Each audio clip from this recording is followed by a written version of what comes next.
제가 오늘 그 새 언약에 대해서 좀 교제를 하고 싶습니다. 아멘. 시간이 조금 짧은 관계로 하여간 될 수 있으면 짧게 좀 한번 해보도록 노력하겠습니다.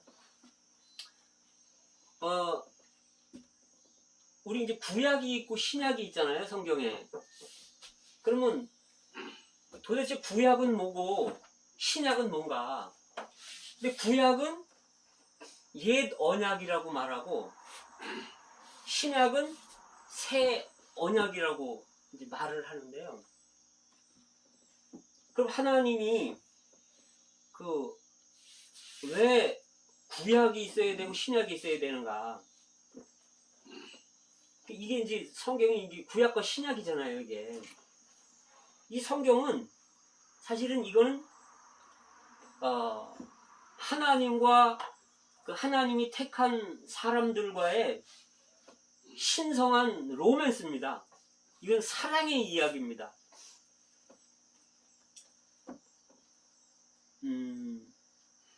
그러면 이제 성경을 볼 때 구약에 이제 선지자들이 많이 계시잖아요. 특별히 이제 이사야라는 사람이 있고 에스겔, 예레미야, 그 다음에 뭐 호세아 이런 분들을 보면 그 사역하던 시기가 다 달라요. 그런데도 한결같이 이분들이 하는 이야기는 남녀 간의 사랑에 비유해서 하나님과 사람의 이런 사랑 관계를 이렇게 기록을 해놨습니다. 그래서 이사야서 54장 5절에 보면은 너를 지으신 자는 내 남편이시라. 주님이 우리를 창조하셨잖아요. 만드셨잖아요. 근데 그분이 남편이라는 거예요. 그리고 호세아는 뭐라냐면 내가 네게 장가들어. 그 주님은 우리에게 장가드신다는 표현을 하시는 거예요. 그리고 예레미야에서도 보면 내가 네 남편이 됐음에도 불구하고 너희가 언약을 파기했다. 이렇게 성경에 보면 구약은 그렇게 이제 예를 들고요. 신약에 보면 에베소서 5장에 보면 그리스도께서 교회를 사랑하는 것은 마치 남편이 아내를 사랑한 것과 같다는 거예요. 그리고 계시록 19장에 보면 어린 양의 혼인 기약이 이르렀고 신부가 예비되었다 이렇게 말을 하고요. 21장 22장에서 보면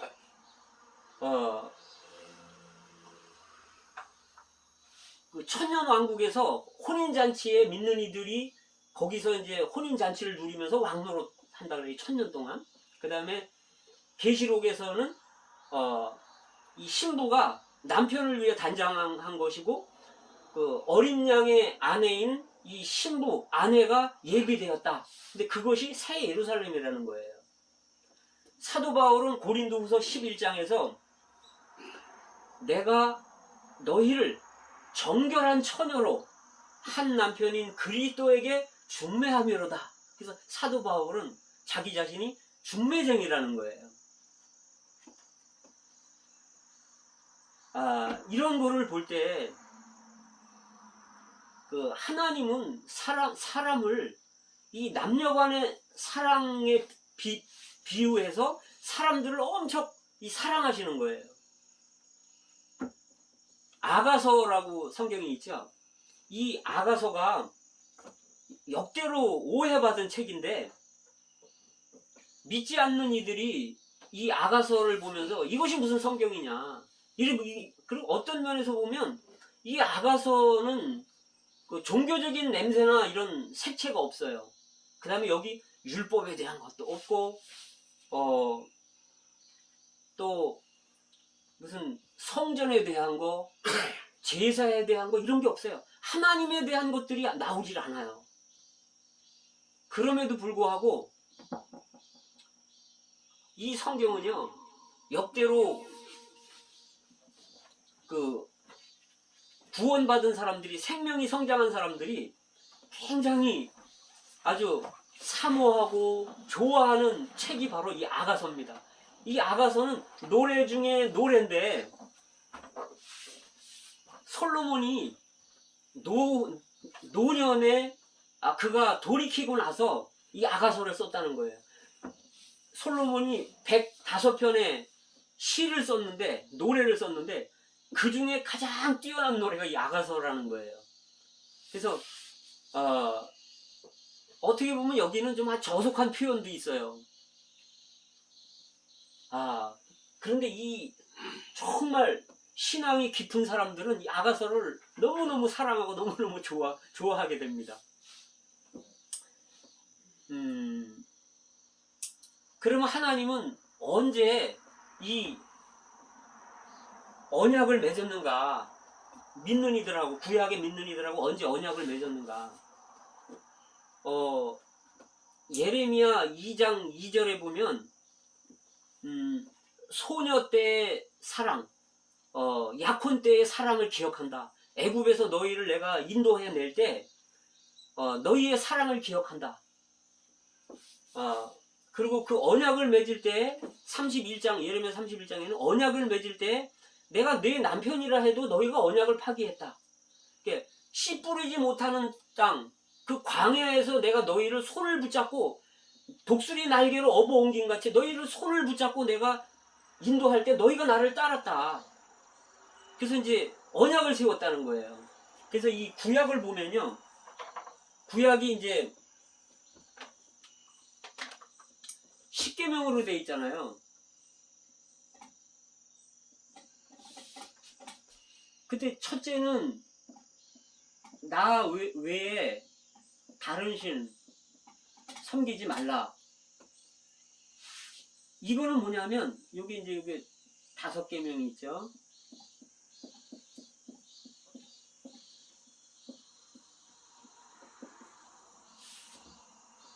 이 10계명은 뭐냐면, 10계명은 혼인 서약서입니다. 이게 혼인 서류예요. 나 외에 다른 신을 섬기지 말라는 것은 뭐냐면, 다른 남자를 두지 말라는 겁니다. 우리가 결혼하면서 누구하고 결혼하는데 그 아내 되는 애인이, 아내 될 사람이 다른 남자를 좋아하면 안 되잖아요. 이게 혼인서약서예요. 자, 그 다음에 두 번째는 하늘이나 땅이나 바다에 어떤 형상이나 모양을 만들지 말고 절하지 말라. 이건 뭘 말하냐 하면, 저하고 약혼한 사람이 다른 사람의 사진 이런 걸 가지고 있다면, 다른 사람을 좋아하고 이렇다면 제가 화가 날 거 아니에요. 그래서 다른 사람의 모양, 사진 가지고 있지 말라는 거예요. 그러면서 여기서 뭐라고 말씀하시냐면, 나는 질투하는 하나님이다. 하나님은 사랑하기 때문에 질투하는 거예요. 이스라엘 백성들을 사랑하기 때문에. 그러면서 나를 미워하는 자의 죄는 3, 4대까지 갚되, 나를 사랑하는 자는 1000대까지 은혜를 베푼다. 이거는 뭘 말하냐면, 이분이 의로운 분을 이야기하는 겁니다. 질투하는 하나님이라는 걸 이야기하고 의로운 하나님이라는 걸 이야기하고. 왜? 그분을 사랑하지 않는 죄. 고린도전서 16장에서는 그리스도를 사랑하지 않는 자는 저주를 받을지어다, 이렇게 돼 있어요. 그래서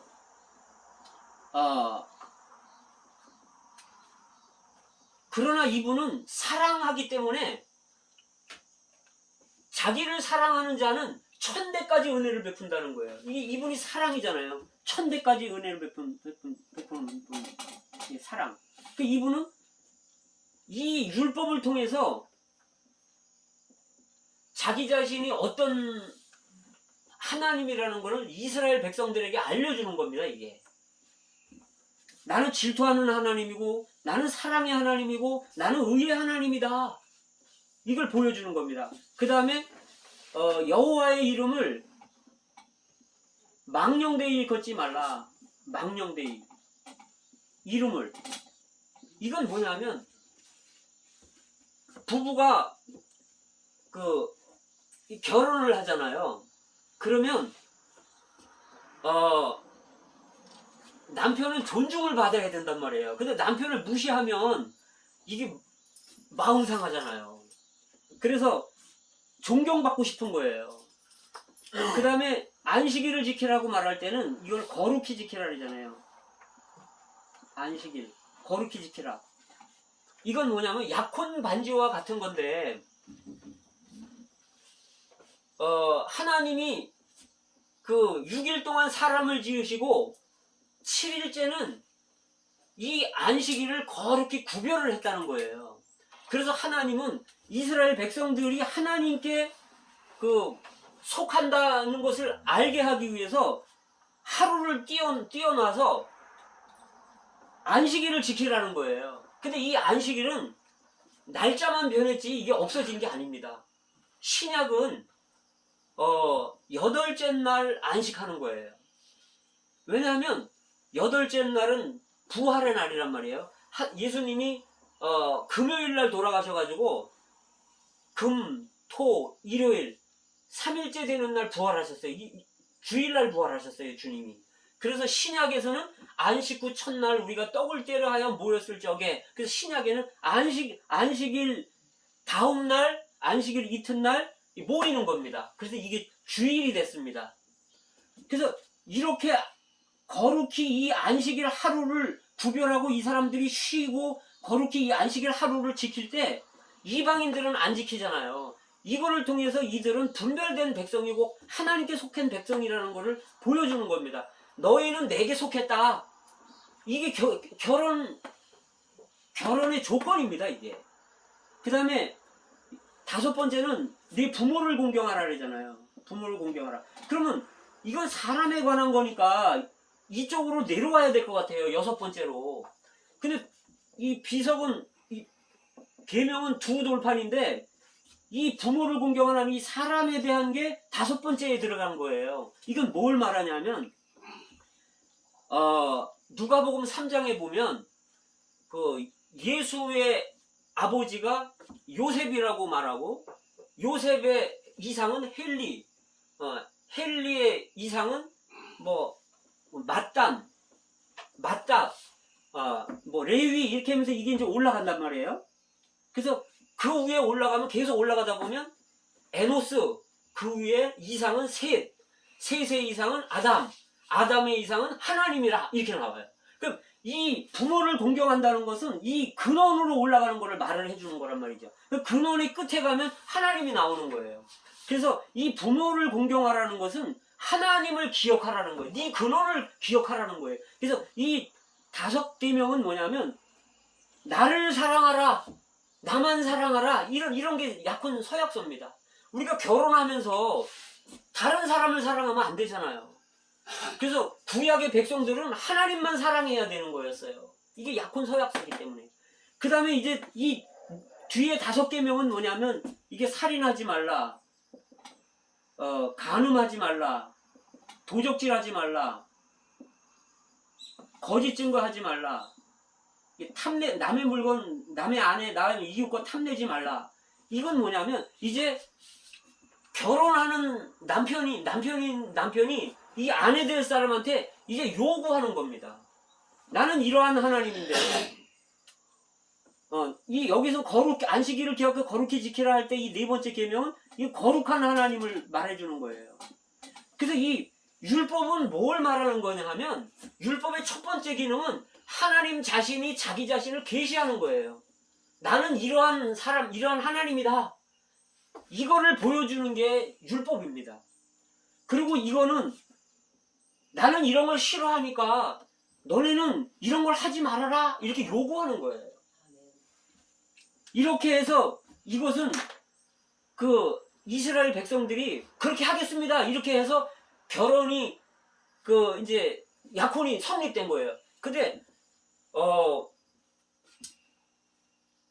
서방에 있는 사람들은 약혼 반지를 이렇게 교환함으로써 약혼식이 되는데, 이 동방에는요 약혼 서류에 동의하고 사인함으로 약혼식이 거행되거든요. 동방에는 거의 다 그렇게 되는데, 그래서 이 계명의 첫째 계명은 뭐냐? 마태복음 22장에서 보면 첫째 계명은 하나님을 사랑하는데 마음을 다하고 목숨을 다하고 뜻을 다하고 힘을 다해서 너희 하나님을 사랑하라. 이게 첫째 계명이에요. 하나님을 사랑하라. 둘째 계명은 이와 같으니 내 이웃을 내 몸과 같이 사랑하라. 그래서 요한서신에서 보면 하나님은 사랑이시라. 4장 6절 4장 8절 16절에서 하나님은 사랑이라는 거예요. 근데 예레미야서 31장에 보면 뭐라고 말씀하시냐면, 내가 너희를 무궁한 사랑으로 사랑하는 거로 애굽에서 너희를 인도해냈다. 하나님은요 눈이 멀은 분 같아요. 이스라엘 사람들이 얼마나 하나님을 멀리하고 우상을 섬기고 뭐 타락하고 도둑질하고 탐심하고 살인하고 얼마나 많은 게 있습니까? 그런데 하나님은 무궁한 사랑으로 사랑한다는 거예요. 그러니까 끝이 없는 사랑. 이 궁은 다 한다는데 다함이 없는 사랑이 무궁한 사랑인데, 그래서 하나님은 이스라엘 백성들을 출애굽기 1장부터 19장까지는 하나님이 이스라엘 백성한테 구원하는 거고 청혼하는 겁니다. 데이트하는 거예요, 이스라엘 백성들과. 20장에서는 이제 혼인서약을 하는 거예요. 혼인서약을 할 때 이제 모세가 그 희생의 피를 잡아가지고 그 제물을 잡죠. 번제물과 화목제물을 잡아서 그 피로 율법 책에다가 뿌리고 이스라엘 백성한테 뿌립니다. 그래서 피로다가 언약을 맺었어요. 그러면 신약은 뭐냐면 그때 맺었죠. 근데 호세아는 북이스라엘에서 사역하던 사람이에요. 근데 북이스라엘이 얼마나 우상을 섬기고 그랬습니까? 그렇게 할 때 호세아를 보고 하나님이 너 창녀하고 결혼해라. 아니 그러면 하나님이 이 호세아를 부정하게 하고 더럽히는 분이십니까? 그게 아니에요. 호세아를 통해서 이 창녀를 구원하는 거고 거룩히 분별하는 거예요. 그런데 이 창녀는 누구를 비유하는가 하면 이스라엘 백성을 비유하는 겁니다. 이 호세아가 창녀와 결혼을 해서 애를 셋을 낳았어요. 그런데 이 창녀가 다시 본 남편으로 다른 남편한테로 다시 간 거예요. 그러니까 하나님이 너 가서 데리고 와라. 그 데리고 왔어요. 그 또 가요. 그 가서 이제 대가를 지불하고 돈을 주고 다시 데리고 옵니다. 하나님이 오죽하면 이 호세아를 통해서 이렇게까지도 말씀하시면서 이것이 이스라엘 백성들의 상황이다. 이스라엘 백성들의 상태는 간음하는 상태고요. 그 위치는 변절한 상태였단 말이죠. 자, 그러면서 하나님이 이제 예레미야 31장에서 뭐라고 말씀하시냐면, 내가 너희의 남편이 됐어도 너희가 내 언약을 배반했다, 버렸다. 자, 그래서 내가 새 언약을 다시 준다. 그러면서 이제 신약을 주시는 겁니다. 근데 신약은 이제 네 가지로 돼 있어요. 히브리서 8장 10절부터 있는데, 히브리서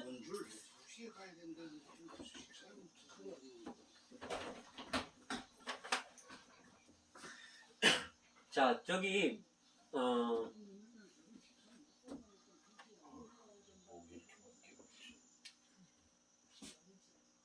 히브리서 8장 10절에서는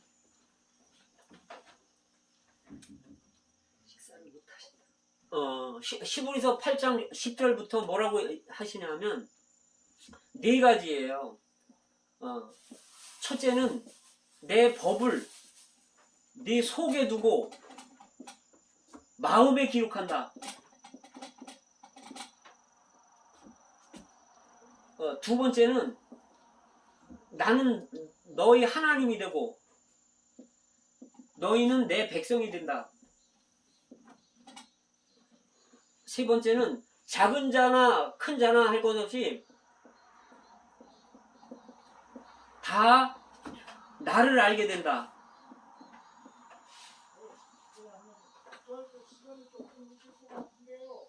자, 네 번째는 뭐냐면 너희 죄를 사하고 너희 불법을 기억하지 않는다. 이게 그 새 언약이에요. 그래서 구약에는 언약은 어떤 언약이냐면 이 법을 바깥에다가 뒀잖아요. 율법을 바깥에 뒀는데 이제는 이분이 어떻게 되냐면 성령이 돼서 생명의 법으로 우리 속에 들어오시겠다는 거예요. 우리 속에다가 그분의 법을 두시겠다는 겁니다.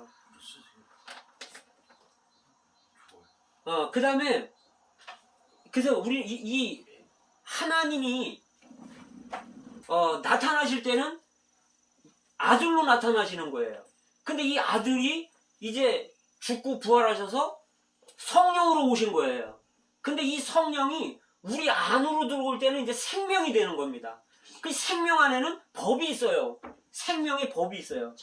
근데 이 모든 생명은 다 법이 있는데 나무는 복숭아 나무는 복숭아를 열게 되는 법이 있잖아요. 개는 짖는 법이 있단 말이죠. 사람은 뭐 이제 말하는 그런 법이 있고, 그 다음에 하나님은 가장 높은 생명이기 때문에 하나님의 생명의 법이 있어요.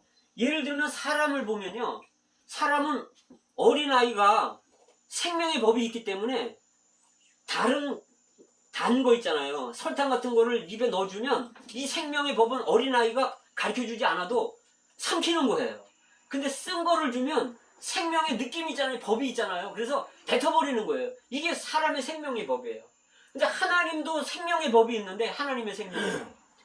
이 하나님은 의롭고 거룩하고 사랑이고 이런 게 하나님의 생명의 법이에요. 그래서 이 법을 영원한 생명을 우리 안에 넣어주시겠다는 겁니다. 그래서 이 법을 통해서 이분이 우리의 하나님이 된다는 거예요. 우리의 하나님이 된다는 것은 뭘 말하냐면 그분이 우리의 기업이 된다는 거예요. 우리의 재산이 된다는 거예요. 그래서 하나님은 이제 그분은 창조자고 우리는 피조물 뿐 아니라 이 생명을 통해서 이제 아버지와 아들 관계가 되기를 원하시고, 이분은 남편이고 우리는 아내의 관계가 되기를 원하시는 거예요. 피조물과 조물주의 관계뿐 아니라. 그래서 뿐만 아니라 사람들이 결혼을 하게 되면, 남자 여자 결혼하면 남편의 모든 것이 아내의 소유도 될 수 있고 같이 공동으로 누릴 수 있는 것처럼 하나님의 모든 소유가 우리께 된다는 거예요. 그래서 내가 내 하나님이 되겠다, 이런 겁니다. 하나님이 에베소서에 보면 하늘에 속한 신령한 뭐 이런 무지무지하게 많은 게 있는데 이걸 다 우리가 누릴 수 있다는 거예요, 같이. 그리고 우리가 하나님의 또 기업이 되는 거예요. 하나님은 우리 기업이 되고 우리는 하나님의 백성이 되는데 우리는 하나님의 기업이 되는 겁니다. 그 다음에 이건 뭐냐면, 그래서 생명을 주심으로 같은 생명이 되잖아요. 예를 들면 하나님은 원래 하나님이었어요. 사람은 사람이고, 그래서 결혼이 안 되는 거예요. 안 어울리는 거예요.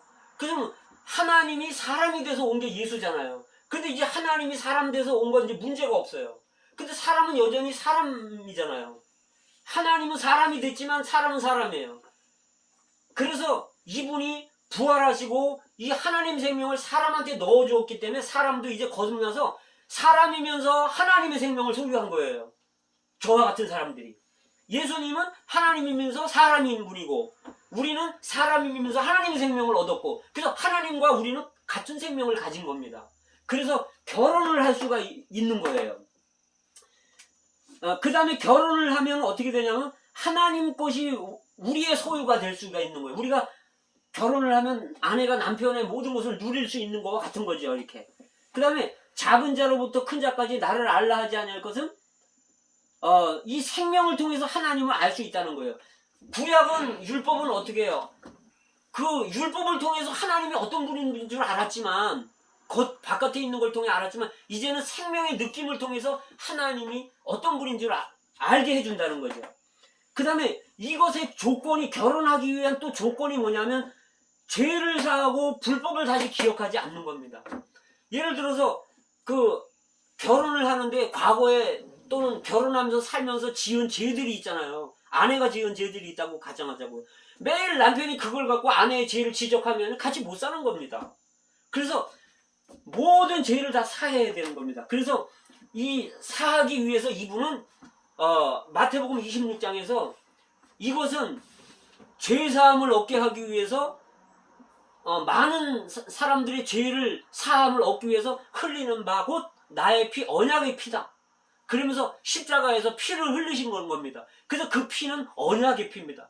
그래서 우리는요, 언약의 피가 있기 때문에 이 피는 뭐냐면 죄를 위해서 지불해야 한 대가고요. 대가. 피를 흘렸어요. 언약은 뭐냐면 이거는 권리 증서입니다. 우리가 부동산 땅을 사거나 이렇게 할 때 뭔가 돈을 지불하잖아요. 대가를. 그거는 예수님이 우리 죄 때문에 피를 대가를 지불한 거고 새 언약을 우리에게 주기 위해서. 그 다음에 이 언약은 뭐냐면 이런 이 언약을 준 이 언약 죄 다 사야겠다. 이 언약을 준 거는 이제 권리 증서입니다. 그래서 우리는 하나님께 다 우리 거고 하나님의 생명을 얻고 하나님을 알게 되고 모든 죄가 사함 받는 게 이것이 바로 새 언약입니다. 아멘. 자, 마치겠습니다. 아멘.